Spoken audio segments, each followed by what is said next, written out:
আজকে আপনাদের সাথে শেয়ার করব একটা ভেজিটেবলের পাকোড়া রেসিপি। আমি প্রতি বছরই রামাদানে ডালের পাকোড়ার পাশাপাশি একটা ভেজিটেবলের পাকোড়া রেডি করি। এটা বানাতে খুবই সহজ, আপনাদের হাতের কাছে যে সবজিই থাকবে সেটা দিয়ে আপনারা বানাতে পারবেন। আমার হাতের কাছে পাতাকপি ছিল, গাজর ছিল, আলু ছিল, আর একটু সামান্য বেগুন দিয়েছি আমি, আর পেঁয়াজ, কাঁচামরিচ, ধনিয়া পাতা, লবণ, তারপর বিভিন্ন টাইপের মশলা, যেমন এই যে মরিচ গুঁড়ো, হলুদ গুঁড়ো, ধনিয়া গুঁড়ো, তারপর জিরা গুঁড়ো, সাথে একটু টেস্টিং সল্ট দিয়েছি। সব মশলাগুলো দেওয়া শেষ হয়ে গেলে আপনি ভালো করে এটাকে মাখিয়ে নেবেন, এরকম মিক্স করে নেবেন।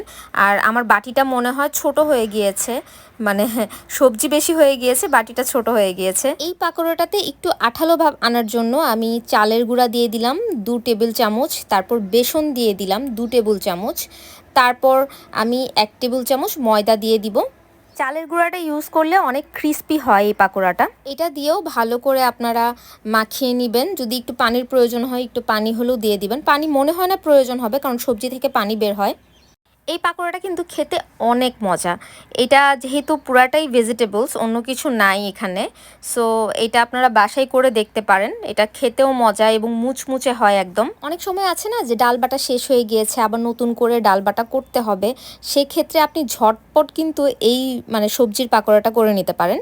আমি আপনাদেরকে একটু ভেজে দেখাচ্ছি যে আসলে এটা কীরকম হয় দেখতে।